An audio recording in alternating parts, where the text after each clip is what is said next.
안녕하세요. 오늘 시바이노에 관련된 이야기 여러분들과 함께 공유하려고 이렇게 마이크를 켰습니다.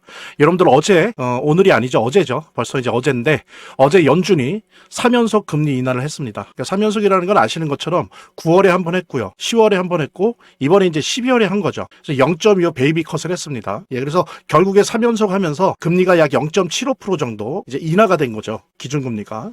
그러면서 파월이 여러 가지 얘기를 했는데 일단은 이 뉴스의 기자님께서는 내년 인하 이래로 유지한다라는 식으로 보도를 했는데 뭐 틀린 말은 아니에요. 거의 점도표나 이런 걸 보면 2026년에 한 번, 2027년에 한 번 정도 할 걸로 예상된다라고 얘기를 했는데 파월도 되게 모순적이고 이중적인 얘기를 했습니다. 뭐냐면 한 번은 더 이상 금리 인하를 얘기하는 사람이 없다라는 말도 했고요. 그래서 내년에 한 번 정도 할 것이다라는 식의 되게 매파적인 발언을 하면서도 그 앞전에 바로 앞에서 뭐라고 얘기를 했냐면 지금 현재 금리는 중립적이다. 중립적인데 상단에 있다라고 얘기를 했어요. 이 얘기는 되게 비둘기파적인 발언이거든요. 상단에 있다는 얘기는 뭡니까? 내려올 여지가 있다는 거예요. 그죠? 중립적이다라고 얘기했으면 끝나는데 상단에 있다라고 얘기하면서 시장을 혼란스럽게 하고 있습니다. 그래서 지금 보면 어쨌든 어제 FOMC 회의록이나 점도표 등등을 보면 이중적이고 모순적인 것들이 막 섞여 있습니다. 그 다음에 또 자신의 입장이나 마음에 따라서 너무 과하게 해석하거나 너무 작게 해석할 수 있는 여지들이 많이 곳곳에 숨겨져 있기 때문에 이거를 잘 해석해내지 못하면 예를 들어 시바이는 내년 상반기에 어떤 전망을 그릴 것인가에 대한 내용을 정확하게 전망하기가 힘듭니다. 그래서 제가 오늘 여러 가지 백데이터를 적어도 수십 페이지 이상 다 확인을 한 상태에서 그 전제하에서 FOMC의 어제 그 금리 인하 결정의 회의록과 점도표에 근거한 명확한 분석, 내년 상반기 전망에 대해서 시바이노의 전망에 대해서 여러분들과 함께 나누겠습니다. 자, 본격적으로 시작하도록 하겠습니다. 자, 먼저 보시죠. 0.25 인하를 했습니다. 3회. 이거는 좋은 거예요. 근데 중요한 거는 이걸로 끝나는 게 아니라 사실 이거는 시장에 이미 반영이 돼 있습니다. 요즘 그래도 10월, 11월 정말 억하는 소리가 나오고 정말 피눈물이 나올 정도로 시장이 안 좋았죠. 조종장이었죠. 근데 요즘 그래도 한 2번 눌리면 하루 괜찮고 아니면 이틀 괜찮으면 하루 눌리고 그래도 어느 정도 좀 분위기가 선선한 바람이 불어오고 있습니다. 가을 바람이. 자, 그랬을 때 이렇게 된 이유 여러 가지가 있는데 그 중에 하나는 뭐냐면 12월에 FOMC가 금리 인하를 할 거다라고 하는 것이 사전에 반영된 겁니다. 이미 이건 끝난 문제예요. 끝난 문제고 이제 남는 문제는 뭐냐면은 향후에 내년에 어떻게 될 거냐는 겁니다. 2026년에. 자, 1월, 3월, 5월에 있습니다. FOMC가. 이게 어떻게 될 거냐라고 했을 때 지금 JP 모건은 이러면 투자은행 중에서 IB 중에서 가장 보수적이라고 하는 JP는 12월에도 금리 인하가 없을 거다라는 입장이 있다가 그거를 바꾸면서 뭐라 그랬냐면은 12월 포함해서 1월, 3월까지는 금리 인하가 있을 것이다라고 예상을 했어요. 그 다음에 이어서 시티은행, 그러니까 이렇게 시장이 좀 특히 10월 10일 이후로 지리한 조정장을 겪을 때 한 해가 마무리되어 갈 때 차분히 공부하는 게 좋은데요. 어느 정도 시장과의 거리감을 유지하면서 전신 건강과 투자 마인드 관리에 훨씬 도움이 됩니다. 우리 구독자 여러분들, 시청자 여러분들에게 차분히 암호화폐에 대해서 공부할 수 있는 전자책 4종 모두 다 드리겠습니다. 이거는 뭐 선착순이니 이런 거 아니에요. 주시는 모든 분들한테 다 드릴 겁니다. 그리고 이 4권의 책의 내용들이 그냥 한두 번 읽고 버릴 그런 책들이 아닙니다. 앞으로 암호화폐 투자를 함에 있어서 계속 또 보고 할 만한 그런 책들이거든요. 특히 보면은 첫 번째 요 코리를 위한 비트코인 한 권으로 끝내기는 제가 반드시 추천드립니다. 그 다음에 이제 두 번째로는 요 암호화폐 핵심 요약집도 거의 모든 내용들이 다 망라되어 있는 그런 책입니다. 그래서 요것도 두 번째로 이 순위로 제가 꼭 추천을 드리고 요 2개를 읽고 어느 정도 감을 잡으셨다 그러면 이게 아주 확률이 높은 타점 검색기예요. 요거를 잘 활용하시면 매수 매도 타점을 잡는데 아주 큰 도움을 받을 수 있고요. 특히 이거는 뭐 선착순으로 하는 게 아니에요. 문자 주신 모든 분들한테 다 구글 링크로 드릴 겁니다. 구글 링크로 다 드릴 거니까 한 분도 빠짐없이 꼭 요거 신청해 주시기 바라고요. 그 다음에 요 핸드폰 문자 보내실 때 핸드폰으로 직접 보내시든 아니면 빨리 클릭 몇 번으로 보내는 걸로 보내시든 아니면은 여기 댓글 고정 댓글에 있는 그 구글 링크로 이렇게 설문지식으로 보내시든지 간에 가능하시다면 이 문자 옆에다가 가운데 번호, 핸드폰의 가운데 번호를 보내주시면 더 좋을 것 같아요. 왜냐면 저희들 시스템이 지금 약간 좀 문제가 있어서 가끔 요 가운데 번호가 안 나오는 상태로 옵니다. 그럼 저희들이 뭘 보내줄 수가 없어요. 그래서 가능하시다면 문자 옆에다 좀 귀찮아도 선생님들의 시청자 여러분들의 가운데 핸드폰 번호를 적어주시면 100% 모든 분들에게 요 4개 전자책을 구글 링크로 꼭 보내드릴 테니까요. 한번 꼭 받아보시길 바라고 영상 시청하신 분들 한 분도 빠짐없이 꼭 문자 보내주시길 바라고요. CT은행에 있는 CT그룹 같은 경우에도 뭐라고 예상을 했냐면 12월 할 거고 그 다음에 내년 1월, 3월까지는 최소한 금리 인하를 연속으로 할 거다라고 얘기를 했습니다. 근데 이에 대해서 예를 들어 SC은행, 스탠다드 차타드 은행 같은 경우에는 12월은 하겠지만 1월, 3월을 할지 알 수 없다.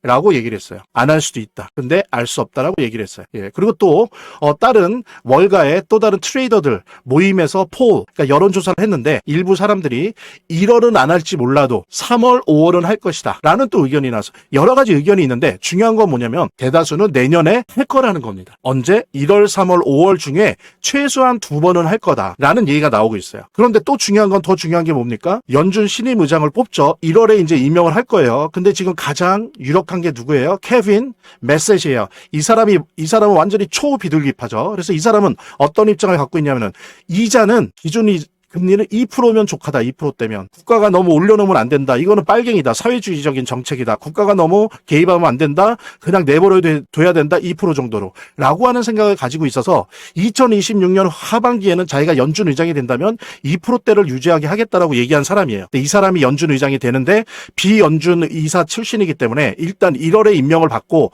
2월에 연준 이사로 들어와서 일을 하다가 7월에 연준 이제 의장으로서 일을 하게 될 겁니다. 이 사람이 결합하기 때문에 이사 중에 한 명이 이 사람과 함께 뭐 여러분 스티브 마린이나 이런 비둘기파 들이 더 힘이 세지기 때문에 한편으로는 이 금리 인하 전망이 적어도 1, 3, 5월 중에 최소 2번 내지 3번 다 할 것이다라고 하는 거에 더 무게가 실리는 건 사실입니다. 이거는 우리 시바인의 입장에서는 되게 전망이 좋은 거죠. 예, 이렇게 계속 금리 인하가 된다면 어떻습니까? 예를 들면 이 3번 중에 2번만 돼도 총 얼마가 이자가 완화되는 겁니까? 9월부터 시작하면 5번이니까 어때요? 1.25%. 자, 이러면 MMF에 지금 제가 말을 많이 했는데 이거를 8조 달러가 지금 묶여 있어요. 대기 중인데 1.25달러 내려오면 적어도 이 MMF 8조 달러 자금 중에 적어도 한 30%는 뛰쳐나옵니다. 왜? 이자가 떨어지니까. 이거를 상쇄하기 위해서 위험자산 쪽으로 넘어간다고요. 근데 다 넘어가진 않아요. 한 보통 매년 역사적 통계를 보면 한 30%가 넘어갑니다. 그럼 30%만 해도 얼마입니까? 2.4조예요.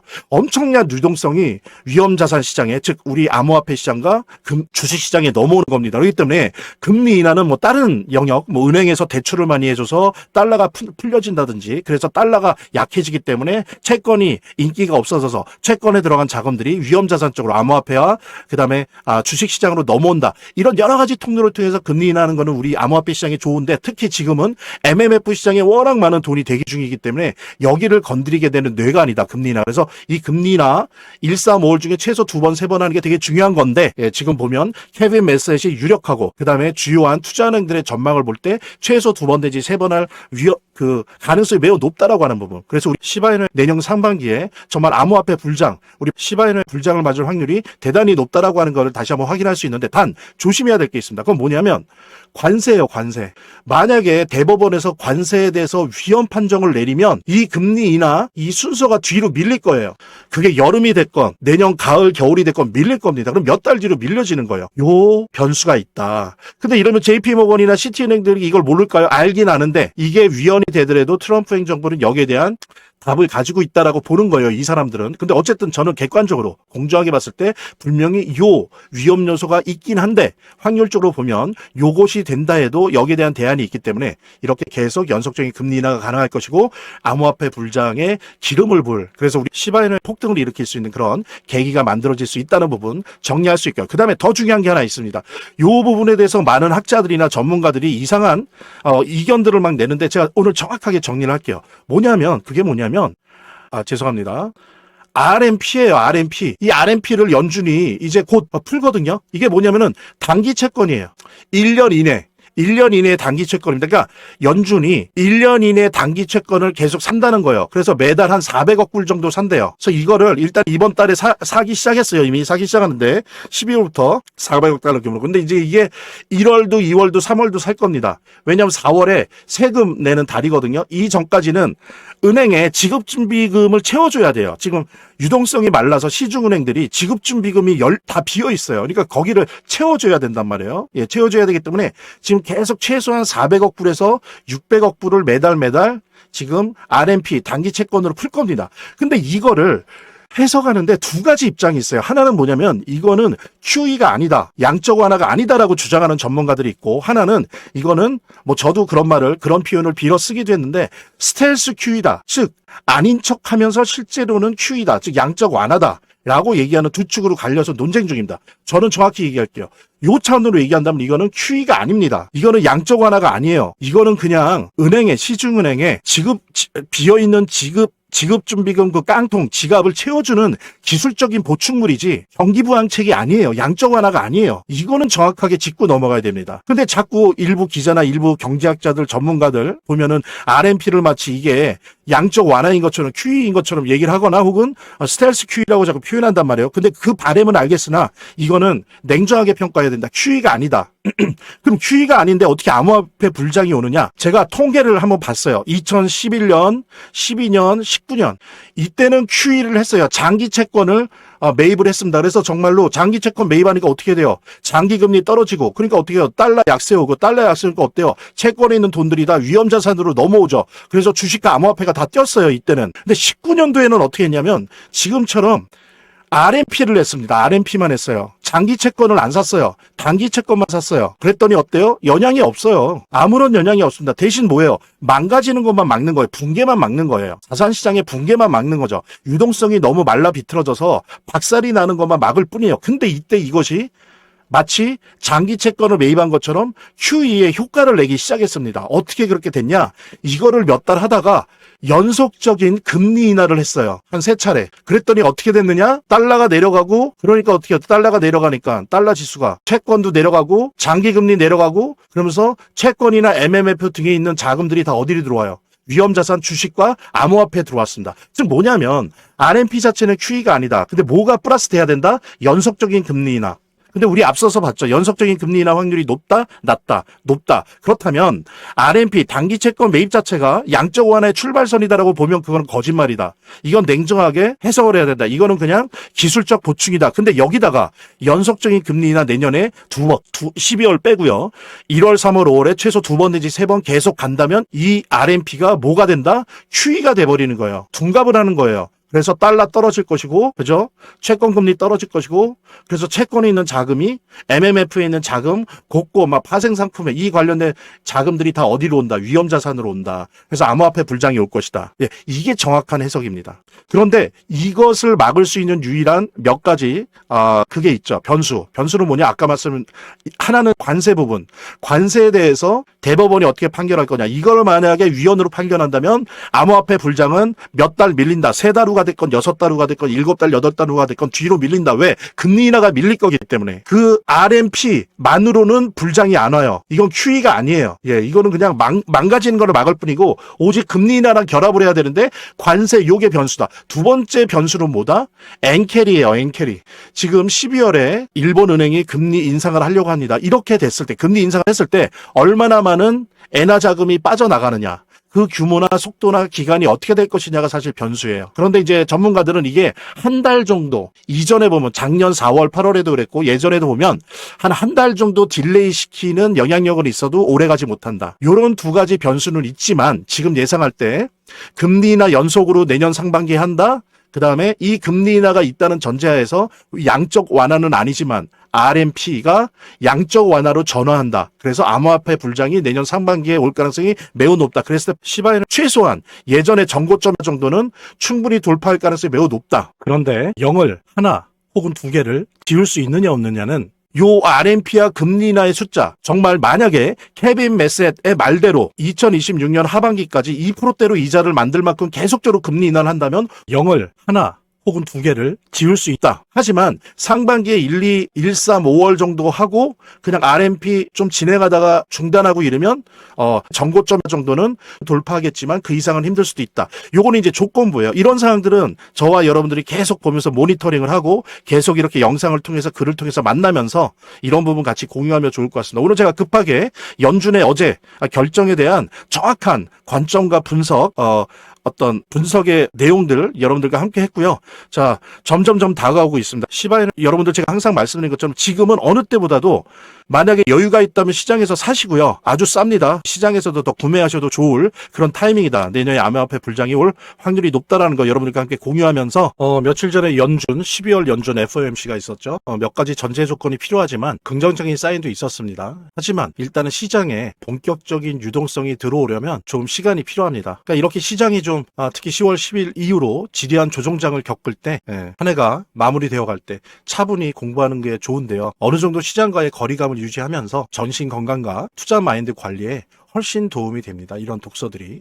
그래서 우리 연말 이벤트로 우리 영상 봐주신 우리 구독자 여러분들, 시청자 여러분들에게 차분히 암호화폐에 대해서 공부할 수 있는 전자책 4종 모두 다 드리겠습니다. 이거는 뭐 선착순이니 이런 거 아니에요. 주시는 모든 분들한테 다 드릴 겁니다. 그리고 이 4권의 책의 내용들이 그냥 한두 번 읽고 버릴 그런 책들이 아닙니다. 앞으로 암호화폐 투자를 함에 있어서 계속 또 보고 할 만한 그런 책들이거든요. 특히 보면은 첫 번째 요 코리넬을 위한 비트코인 한 권으로 끝내기는 제가 반드시 추천드립니다. 그러니까 설사 암호화폐 투자를 하신 지 오래됐다 할지라도 이 정도는 읽으시는 게 좋을 것 같아요. 이 정도는. 그래서 1순위로 요거는 꼭 한번 읽어보시고 올해가 가기 전에.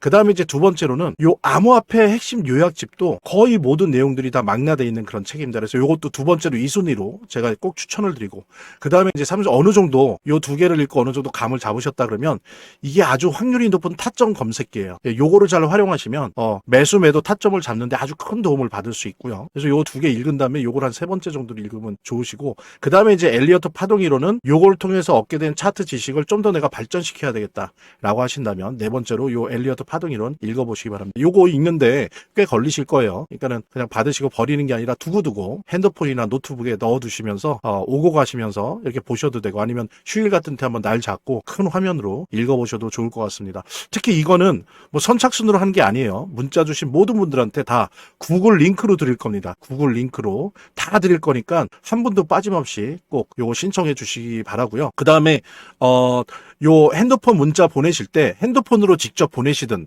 아니면 빨리 클릭 몇 번으로 보내는 걸로 보내시든, 아니면은 여기 댓글, 고정 댓글에 있는 그 구글 링크로 이렇게 설문지식으로 보내시든지 간에 가능하시다면 이 문자 옆에다가 가운데 번호, 핸드폰의 가운데 번호를 보내주시면 더 좋을 것 같아요. 왜냐면 저희들 시스템이 지금 약간 좀 문제가 있어서 가끔 요 가운데 번호가 안 나오는 상태로 옵니다. 그럼 저희들이 뭘 보내줄 수가 없어요. 연락을 드릴 수도 없고. 그래서 가능하시다면 문자 옆에다 좀 귀찮아도 선생님들의, 시청자 여러분들의 가운데 핸드폰 번호를 적어주시면 100% 모든 분들에게 요 4개 전자책을 구글 링크로 꼭 보내드릴 테니까요. 한번 꼭 받아보시길 바라고, 영상 시청하신 분들 한 분도 빠짐없이 꼭 문자 보내주시길 바라고요. 그래서 이걸 가지고 좀 더 보람찬 연말과 신년 우리 모두 같이 맞이했으면 좋겠습니다.